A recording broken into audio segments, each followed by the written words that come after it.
Okay, everyone, welcome to this week's edition of the CDAC webinar brought to you from the University of Illinois in Chicago. Today, we're pleased to have two speakers giving each short talks. The speakers today are from the group of our CDAC partner at University of Buffalo, Ava Zurich. Our first speaker is Busheng Wang. Busheng received his PhD from Yanshan University and also had a joint degree with the Chinese Academy of Sciences in Beijing. From there, he did a postdoctoral appointment at the Institute of Chemistry of Materials in Poitiers in France. And from then, he's gone to work with Professor Zurich at Buffalo. His interest is in electronic structure calculations and structure prediction methods. Busheng? Thank you. Great. Thank you very much, Stephen. And I also want to thank the CDAC for the opportunity to talk about our research progress on the sodium. Oh, so I suppose to share my screen, right? Yes, please do. Yep.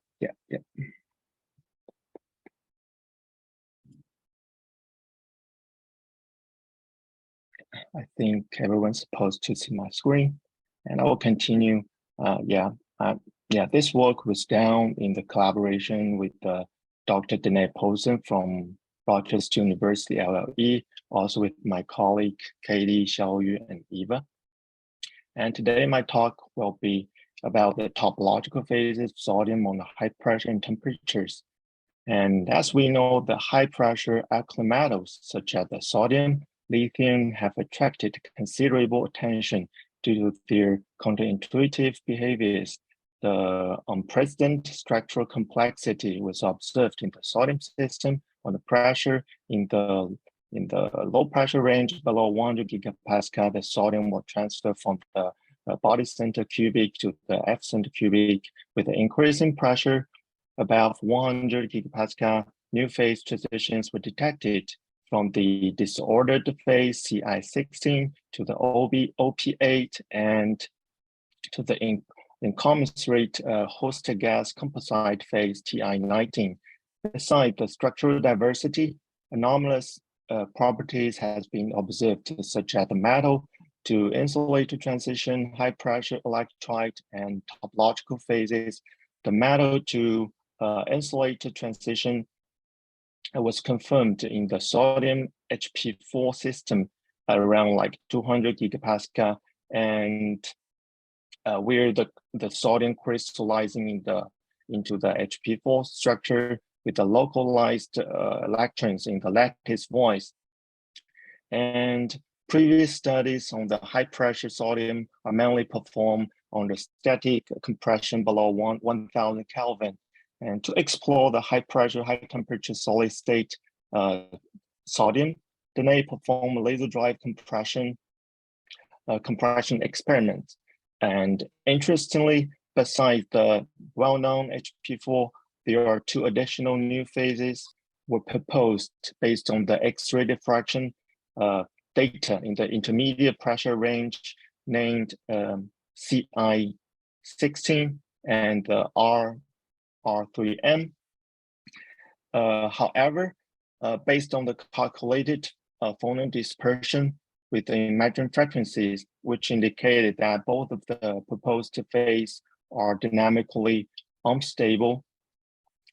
And to further check the thermal stability, we calculate the AB initial molecular simulations, and at the high temperature, for the case of CI16, we executed in the temperature like 1500 Kelvin, and the crash configuration and extra peaks observed in the X-ray diffraction after the simulation, which confirmed that the proposed phase are thermally unstable. Furthermore, this calculation also indicated that the finite temperature effect have a very important impact on the structural polymorphism of the sodium. Therefore, Further studies are still needed to uncover the uncertain sodium phases under which are detected in the dynamic compression. In this work, we use the evolutionary structure searches coupled with the DFT calculation to predict the sodium phases under pressure, besides the experimentally known phases FCC, CI16, TI19, and HP4 and OP8. 7 additional phases are predicted by the extolopt at 0 Kelvin, shown in the right panel. And as we already noted that the finite temperature effect have a very important impact on the stability. So we calculate the Gibbs free energy with the quasi-harmonic approximations, which shows that all the 7 novel phases could be preferred over the HP4 at the various pressure and temperature conditions. And a promising candidate named P63 over M could possess the lowest Gibbs free energy in the whole intermediate pressure, like from 200 gigapascal to 300 gigapascal. And to further confirm the predicted P63 over M sodium phase was created using the laser drive compression. We compare the X-ray diffraction patterns for the refined P63 over M with the experimental observation, which we can see that both at 260 gigapascal and 350 gigapascal, which are in good agreement, except the absence of peaks at the around 35 degree in both cases. And such a low angle peaks are presented in the diffraction of HP4 phase. Therefore, we conclude that the mixture of the HP4 and the P63 over M sodium coexist due to the temperature and pressure gradients in the thin sodium sample. And now let's look in closer to the new phase P63M. In the right panel is the structure, is the crystal structure of this phase, and which have the non-symmorphic symmetry generated a twofold screw rotation along the z-axis, and this is the key element to the topologically protected band. And the right panel is the electron localized function, which shows this phase electrolyte where the electrons are localized in the one-dimensional honeycomb channels. And this is the key to this metallic nature of this phase. And moreover, there's electron blobs in the localized triangle prisms. And I think it jumped one. And this page, the calculated band structure clearly show that the semi-metallic characteristic, the Fermi level crosses the direct point lay on the plane P pi over C, and the degenerated band in this plane is the nano surface, which was protected by the non-symmorphic symmetry. And if we slightly shift it from the pi over C plane, the degeneracy will be splitted, which confirm the topological protected the degeneracy nanosurface. And this topological phenomenon is not the only case in the alkali system of pressure. There's another case. It's like topological insulator in the HP4 sodium with the metallic surface state, which was reported by Ivan and Ross. And also in the lithium system, it presents its topological similarity with the nano loops and all the lines and pressure range from 80 to 360 gigapascal. And in this page, we presented updated phase diagram, which was revised based on the Denay's version, and we can see clearly that this region was dominated by the new sodium phases P63 over M, and which was a competitive phase together with HP4 in the pressure range, in the intermediate pressure range and high pressure. And here is the conclusion, the summary of this work. And firstly, there's an uncertain crystal structure of sodium on high pressure resulting from the laser drive compression has been corrected or uncovered by using structure prediction method. And secondly, this phase is identified at the topological symmetry matter with the nanosurface, which is protected by a non-symmorphic symmetry.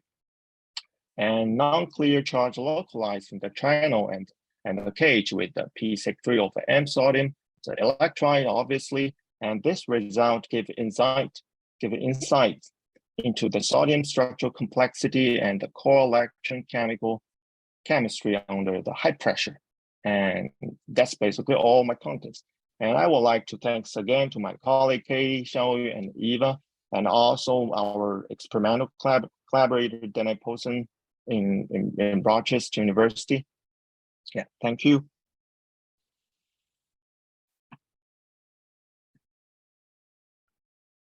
Thank you very much, Busheng. Are there any pleasure. questions for Busheng right now? Can I ask one question? Sure, of course. Can you show me again the powder refraction experiment? Slide 7, yeah. Yes. So this powder is from high pressure and you try to do the simulation, yeah? Yeah, the curve with the experimental observation of the data, and the color ticks stands for the sodium phases. Okay, and the range is okay. I got it because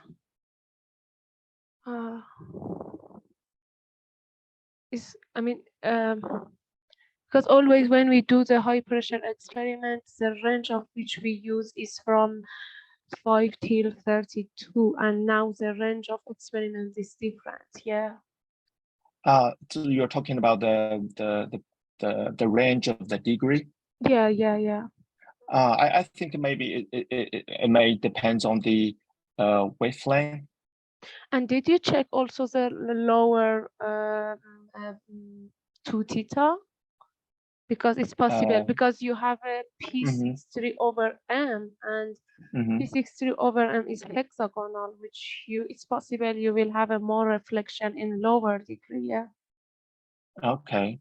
Yeah, we didn't check about that because the reason is the experimental curves was provided from the experimental collaborator. Yeah, what they focus on is in the range of 30 to 100 degree. But I will check that. Thank you for your suggestion. It's fine. Thank you. Yeah, thank you. May I ask a question? Structure search, did you do it at 0 temperature? Yes. And then you introduce somehow temperature, isn't it? Did you do like ab initio MD, or how did you do that? Yeah, firstly, as you just mentioned, our structure prediction was coupled with the DFT calculation, which obviously is 0 Kelvin, and consider the temperature factor very important. So here we calculate the Gibbs free energy with the quasi-harmonic approximation. So this is one point of view, consider the temperature effect. And another one is, as you said, we also checked the thermal stability by using the molecular dynamical simulation. But when you do MD, DFT MD, you probably change the symmetry. The symmetry? Structure. Yeah, I mean. Yeah, I got. There is no symmetry, right. pretty much. So like it's yeah, P1. obviously. Yeah, and as you said, for example, like this crushed configuration, obviously the original symmetry was destroyed or broken. Yeah. And quasi-harmonic approximation doesn't take real temperature effects. It doesn't take into account anharmonic effects, right? Could you repeat your question again? Because quasi-harmonic approximation doesn't take into account anharmonic effects. No, yeah. Thank you. Yeah. I have a question if there's still time. Yes, Sure. of course. Okay, so I think you mentioned for several of the, I'm presuming experimental data points, there were multiple phases present because of a pressure gradient. Mm-hmm. Do you have any estimate maybe on how large of a gradient you're actually getting? How It's a good how much question. is this Yeah. data? Mm, Those look like pretty sharp peaks. It doesn't look like there would be a ton of, anisotropic stress. indeed. Yeah, it's a good question. How large is the gradient? Probably I should check it later because I didn't pay a lot of attention to this point of view. So it matters about the calibration, how these two phases are matched well, isn't it?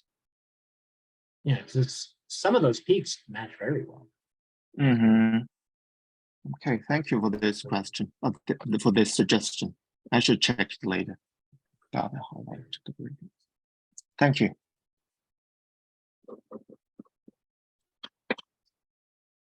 I have a question. Mm-hmm. So when you do structural prediction, so usually you predict like structures and you examine the dynamical stability, right? So you calculate the phonons. So if some imaginary frequency, then you exclude this one, right? Because so how come sometimes some like having imaginary frequency, but this does not mean the structure is stable, is not stable. It can be stable at finite temperature by including anharmonicity. So how you can deal with such a problem? It's a good question. Yes, indeed, within our structure prediction, the processing, sometimes their specific phases have a relative low energy, but unfortunately, they have the imaginary frequency within the calculated phonon dispersion. In our case, we will make sure like a strategy. We only consider the candidates within, within the energy window, like 200 MeV per atom. And secondly, the candidate have to be dynamically stable, which means the calculated phonon dispersion is supposed to be without any imaginary frequency. Otherwise, it will be kind of complicated in the whole processing. So it's I would say it's kind of a simplifies the method, or symbolize the way we identify the promising candidate. So yeah. Okay, thank you. Oh yeah.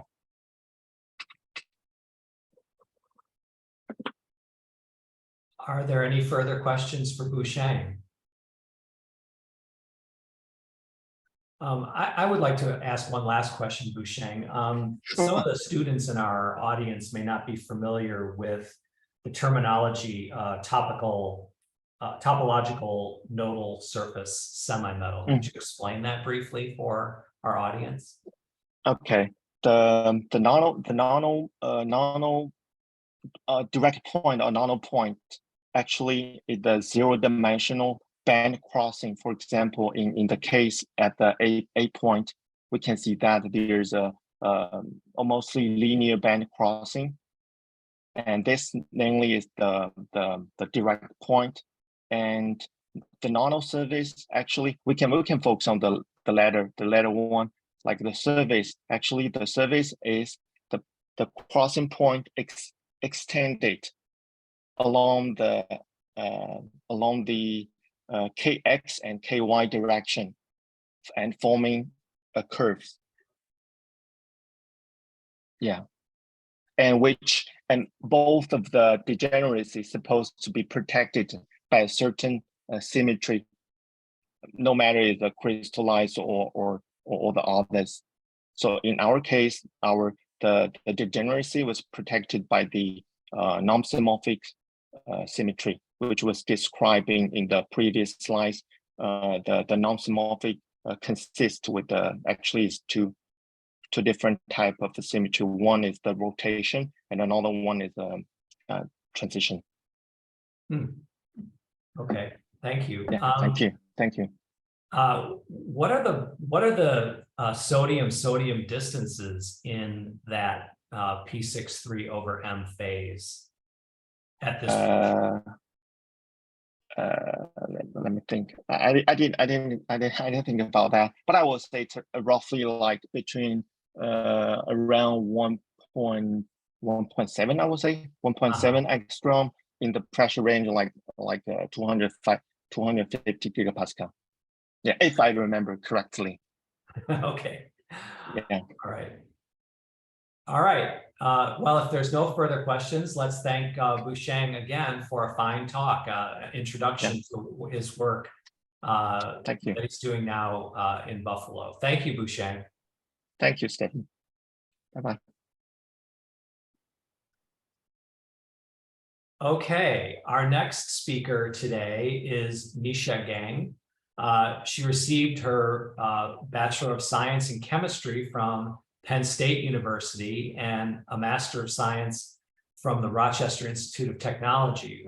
Right now, she's a PhD candidate at State University of New York at Buffalo with Professor Zurich. Her research focuses on the electronic structures and properties of materials using first principles calculations and crystal structure prediction methods, as is the hallmark of work in Professor Zurich's group. Today, she's going to be talking about some pretty novel materials. Are you ready, Nisha? Yes. Okay, thank you. Okay, go ahead, Nisha.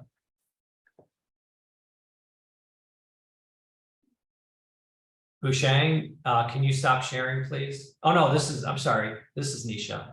Yeah. Okay. All right, we're set to go. Thank you. Is my screen showing properly or? Yes, it is. Okay. Hi, everyone. My name is Nisha Geng, and I'm a graduate student at Dr. Eva Zurich's group.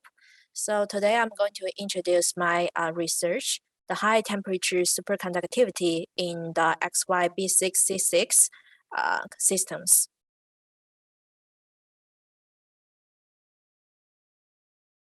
So before I'm heading to my research, first I would like to give a little background information about the superconductivity. So the research for the high temperature superconductivity has been studied for decades and attracted a lot of attentions. So as you can see from these figures, it goes from the single element lead, mercury, to the near room temperature superconductor CSH in the recent years. Although the CSH, the paper for the CSH has been retraced recently, but still there are a lot of other phase has a high TC on the high pressure. Several examples including the P block hydrides, the H3S, which has a TC around 203 Kelvin at 150 gigapascal. And another example is alkaline earth and the rare earth hydride, which including the CaH6, which has a TC around over 200 Kelvin at 172 gigapascal, the YH9, which has around 240 to 260 Kelvin, around 180 and 200 gigapascal, and the lithium H10, which has a TC around 250 Kelvin at 170 gigapascal. So at this point, people started to focus on the new high TC materials, but at ambient pressure or close to the ambient pressure. One of the promising pathway is the carbon boron clathrate, so in 2015, there are some papers suggested that by by substitute carbon with the boron, which would stabilize the carbon-based clathrate cages when a small metal was inserted.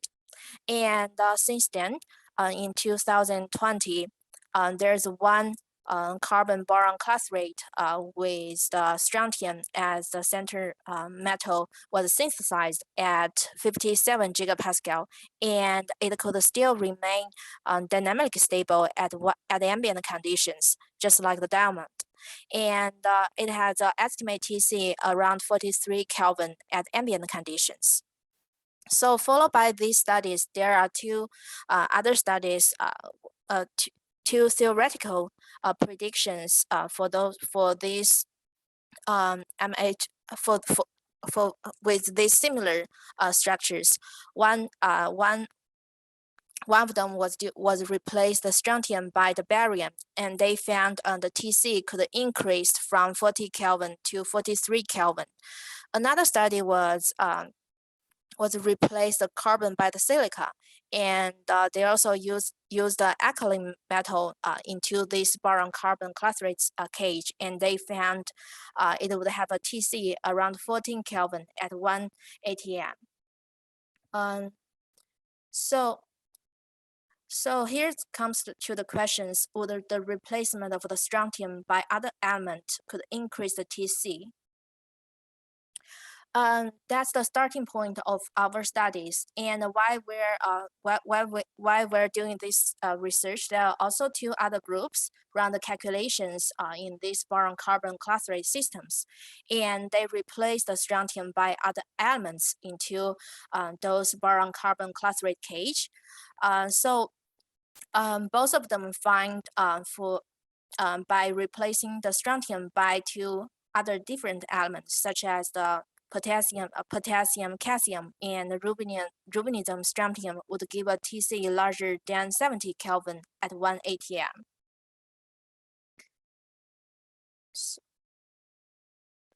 So in these studies, similarly, we replace the strontium by other elements into that strontium boron carbon clathrate cage, and we run the geometry optimization by the Vienna ab initio simulation package, and then we checked the dynamic stability for those phase. After that, we will analyze the electronic properties for those phase, and for those promising candidates, we will run the TC calculations by the quantum expressos. We estimate TC either with both Allen-Dine modified equations and by numerically solving the Ellsberg equations. So in this case, we consider 25 singular a singular XB3C3 system, including those alkaline and alkaline metals, as well as those lanthanide systems. And in addition, we also consider 105 binary XYB6C6 systems, which those elements were shown in below.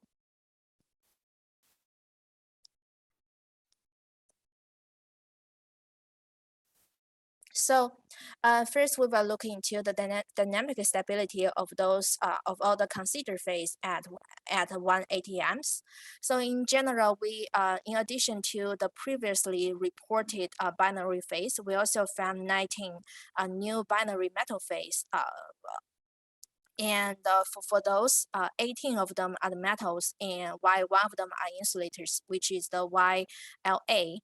B6C6, and we also find 10 new single metal which are the lanthanide phase, and all of them are insulators. So in here, this is a summary of all the phase that we found. For those phase that are labeled in blue, that means they're the new phase that was found from our studies, and for those phase that are labeled in black, that are the phase was previously reported.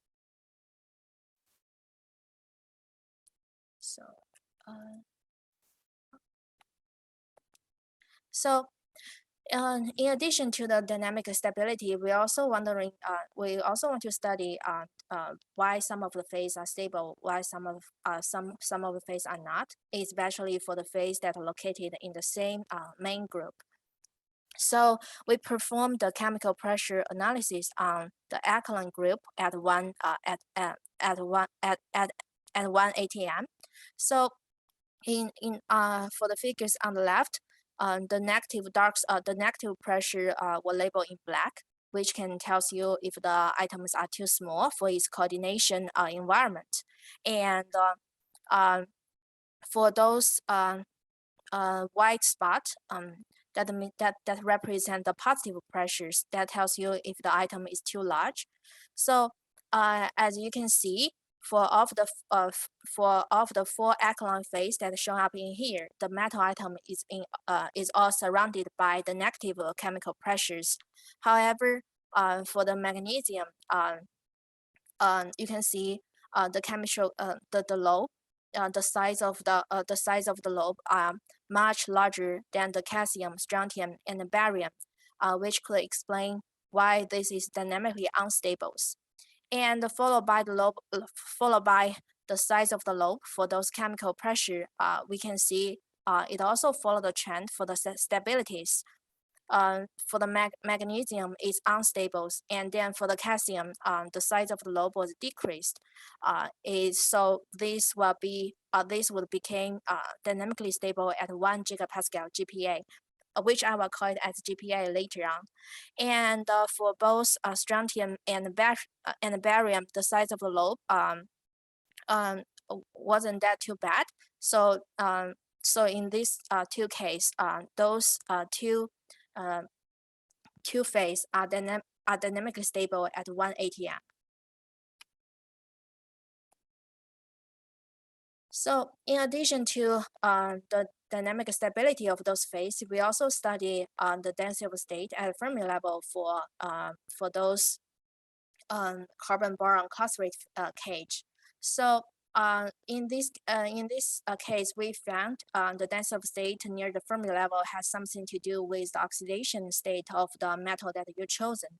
For example, if you have the metal element have an average oxidation state of 3+, that means in this case, the boron carbonate cage will be isoelectronic to the diamond, which will gives you an insulator as these figures showing up in here. And for the rest of them, the peak near the Fermi level would have shifted based on the different average oxidation states. Among of them, when you have an average oxidation state of 1.5, that means one of the metal would have an oxidation state of 1, and the other element would have an oxidation of 2+. In this case, it will gives you the highest density of state near the Fermi level, and this amount is almost doubled compared to the others. So in general, we found the density of state at the Fermi level trend with the oxidation state would be the 1.5. The average oxidation state of the 1.5 would have would be higher than the 2+, as well as the 2.5+. And for those with an oxidation for those element with an oxidation state of 3+, it will be an insulator. So after we look at the density of state, next we calculate those promising candidate. We calculate the TC of those promising candidates, and we plot this TC map of the binary phase and ambient conditions. So for those close out, that means is dynamically unstable, and this color bar tells you the TC, the estimated range of TC. So in these studies, first we compare our calculated result with those previously reported result, and our conclusion are similar. And next, we found still the TC trend has something to do with the oxidation state of the element that you chosen. So still, if you have an oxidation state of 2+ and 3 of 2+ and 3+, your TC will be around 30 to 40 Kelvin. And if you have the average oxidation state of 2+, that means one of them is either 2 of them are 2+ or one of them are 1+, and the other one is 3+. In this case, your TC will be around 38 to 50 Kelvin, which will be similar to the strontium, the singular strontium system, which has an oxidation state of 2+. And then for the last one, if you have an oxidation, if one of the element has an oxidation state of 1+, and the other element has an oxidation state of 2+, it would have a TC larger than 70 Kelvin. And among of the phase, the KPB, which is this one, has the highest TC of 88 Kelvin at 1 atm. So this value is by far the highest, by far the highest calculated TC for those class 3 systems, or for the conventional superconductors at ambient conditions. So in order to understand why the KPB would have such a high TC like 88 Kelvin compared to those other similar group which only have a TC larger than 17 Kelvin, we studied the phonon dispersion curve as well as the lambda contribution for those phases. So on the left, I show up the phonon dispersion for the 2+, the strontium B3C3. In this case, you can see the lambda contribution came from the frequency came from the vibration around 600 inverse centimeter. And this more refer to the boron-carbon bending motions. And for both potassium strontium as well as the potassium lead combinations, in this case, the contribution mostly came from the vibrations near the R point. And in here, I'm showing the motions of the items at the R point. In this case, the boron and the carbon, they're more like square to rectangle distortion within those boron-carbon cage. And and also if you compare the KSR with the KLAD, you can see the KLAD in this situation, it has more contribution from the low frequency modes, and which could explain why when we calculate the lambda percentage contribution from the low frequency mode, in the situation of the potassium lead, the contribution are almost equal. And for the KSR, the contribution is around 30% to 70%. And for the strontium, the contribution from the low frequency mode is only 10%, and most of the contribution came from the high frequency modes.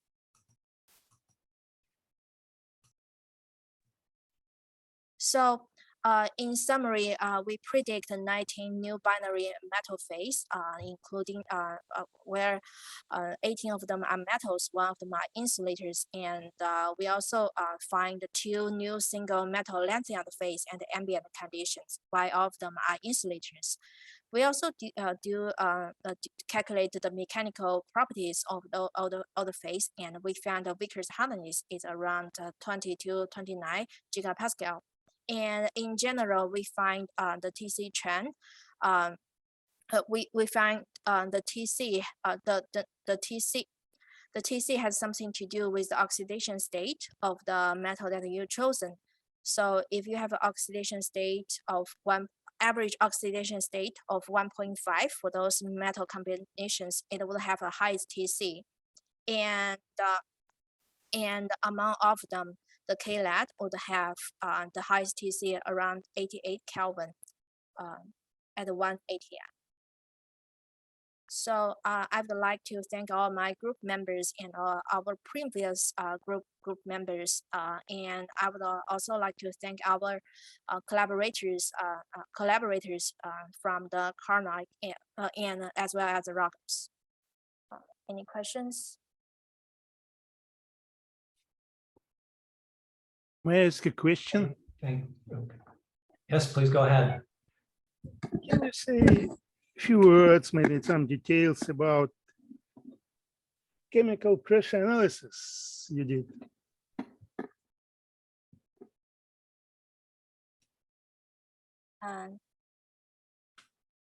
It's Katie here. I mean, can you explain it? Yeah, I'm here. Wait, one second. Yeah. Is my sound on? Can y'all hear me? Yes. Yes. Okay, great. I was like, it's not showing up. Yeah, so this is a technique that I worked on in grad school, and we've been having some good application in the Zurich group. This is basically to examine the role of size effects in crystal structures. So revealing air, like in any crystal structure, you're going to have a balance of tensions. Not every atom is going to be perfectly sized for the environment it's in. And so this is just a way of showing, you know, we have effectively the same structure with 4 differently sized metal atoms in it. So which of the metal atoms are of an appropriate size for these boron carbide clathrate cages is kind of the goal of the calculation. And this negative, positive pressure, do they have units? Yeah, they technically do have units. Let's see.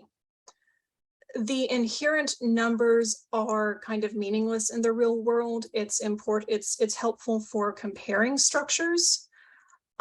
So I could say, for example, the chemical pressure on the magnesium, and I'm making this number up, is something like negative 960 gigapascals. There's nothing like inherently true about 960. It's just a larger negative number than you would see on the calcium and then on the strontium and then the barium.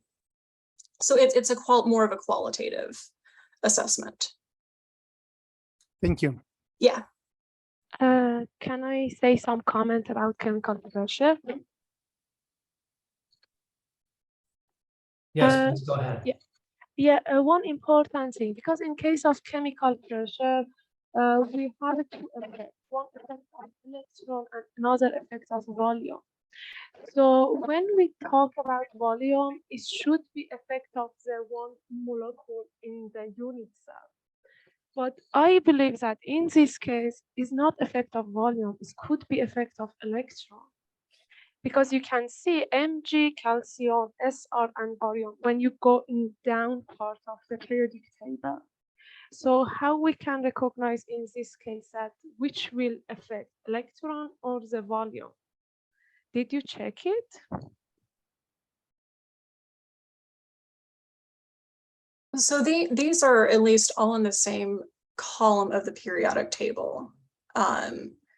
So for us, I think if we were going to try and differentiate magnesium versus calcium versus strontium versus barium in terms of structural preferences, we kind of immediately looked towards the atomic size effects rather than the just straight up number of electrons.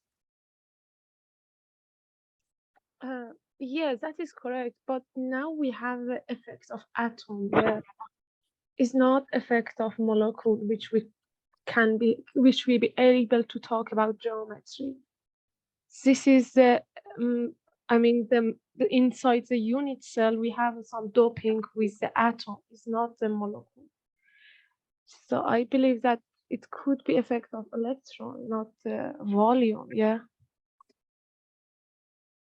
I think I missed sort of the middle part of your question. Could you repeat that?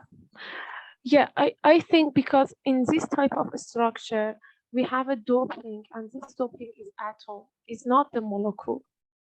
So why you don't talk about the electron? Why you focus on the volume? I mean, this is my question. Okay. Are you talking? What is the molecular part of this? Yeah, when we talk about the chemical pressure, we have two different doping. Yeah, some people working on some organic compound and they mix the one, other molecule, which the volume of that molecule is bigger than the initial sample, and they do it doping and they generate chemical pressure. Because that new molecule, because has a bigger volume, it will generate some pressure in the unit cell, yeah, in the host unit cell. But in that case, we talk about volume because we know it's not really effect of the electron. And here, but we all of them in our unit cell, we have an atom, and you didn't add molecule, you add one atom, for example, Mg, and you did some doping in the structure, some special percentage of the doping in the structure. So my question is, why you focus on the volume? Why you didn't focus on the effect of the electron on the structure? Yeah, okay, so I guess one thing, it's possible that the molecular systems might be using the term chemical pressure in a different way. I know that different people have used this term in different ways. But so again, with these, we're not so much looking, at least in these systems, with doping as opposed to just straight up completely different systems. So you could think about it in terms of, it would be, if you have strontium B3C3, it would probably be easier to put in a calcium atom than a magnesium atom. Magnesium appears to be simply just too small. But I think, again, our best handle on these systems and looking at overall, like the entire crystal structure, like the size of the unit cell undergoes a drastic increase in the optimized structures as you go from the magnesium to calcium to strontium to barium. So we were really honing in on a size effect here. I'm not sure if this is answering your question, but this is kind of the thought process we were using. Okay, yeah, thank you. I have a question. It's Roald. Can you hear me? Yes. Yes. Yes, we can. Yes. So Eva and Tim know this question, but I want to see if you've thought about it. So the puzzle is, and has been from the beginning, that the whole doped compound, strontium B3C3, which we could see in your very nice band structures, has some levels empty, that it is stable, but not stable at 1 atmosphere, but not the lanthanum or yttrium, which would be the electron precise compounds, which would be insulators, right? Yes. Okay, so I'm asking the obvious question.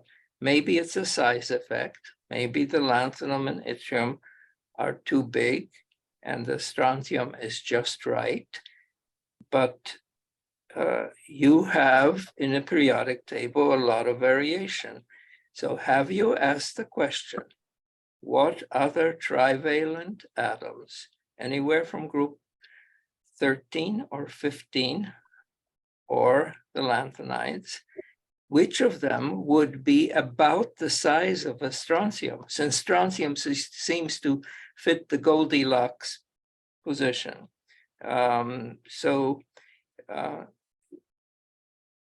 It seems to me there are some interesting things behind this which are worth investigating.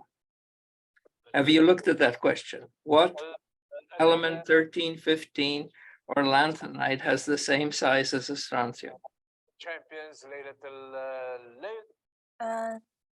We haven't. We look into the lanthanide group, but all of them are insulators.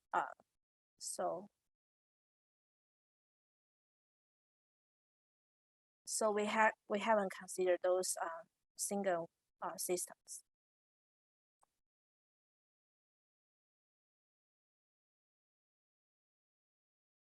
You're muted.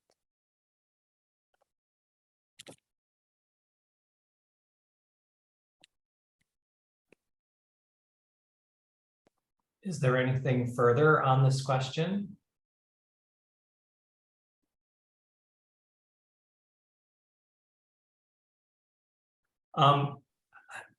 Related to that question from Professor Hoffman about the lanthanides, would you expect any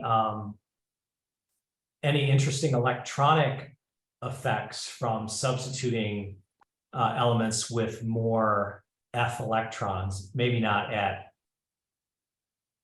ambient pressure, but maybe at high pressure?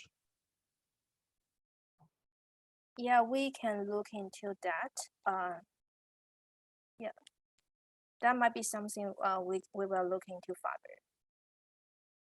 We haven't done anything above the ambient condition yet. The other question I had was you had some compositions with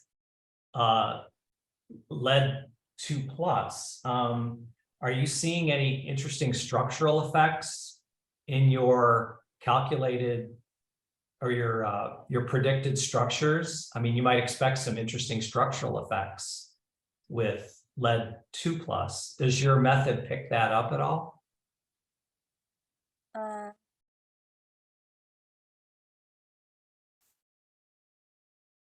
Perhaps some distortions in the framework of the clathrate.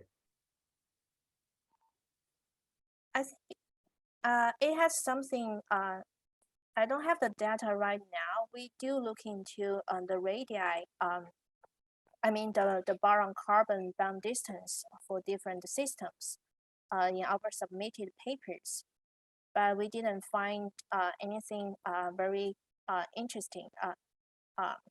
Anything that significant. I also look into the KLAT boron carbon I also look into this structure to see if there are any band like which would make the boron bound to the lab or the carbon bound to the lab. But when I look into the electron localization function data, I didn't see that bounding. So I would say I haven't found anything interesting.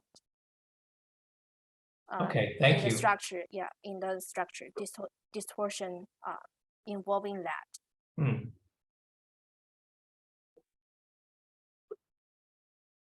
I have a question, if that's okay. Yes, please go ahead.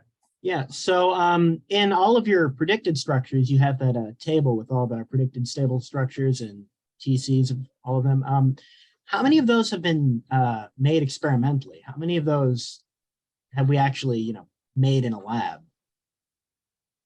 So for those, I believe so far only the strontium as well as the lanthanum has been made at ambient condition.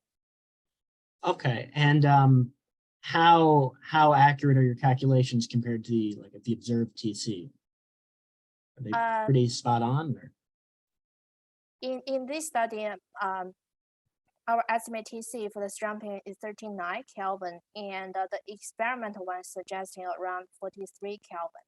So it's pretty close. Okay, thank you.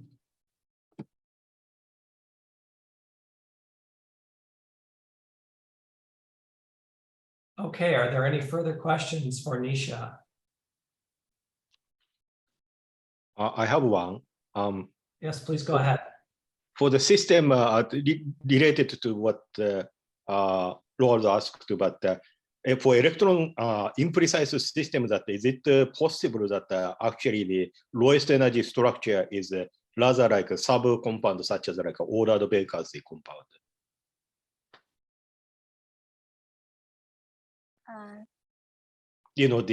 There is such a phenomenon that you try to synthesize a certain compound, and what you find is similar stoichiometry, but not the same. And you can characterize that off stoichiometry as a vacancy that ordered in a certain pattern. I don't think I fully understand the questions. Okay, but we can discuss later. Yeah. Well, you might Google, the ordered vacancy compound, and you can find a lot of examples, and then that might explain why you're finding a little bit of odd situation. It's rather comment.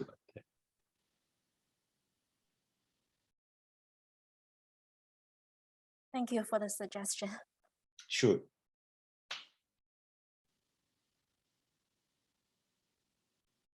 Okay, anything further for Nisha?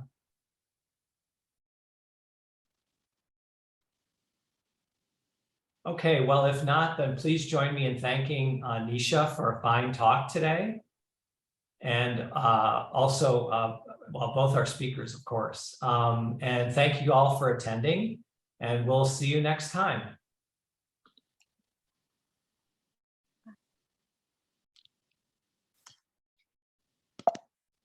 Thank you, Nisha.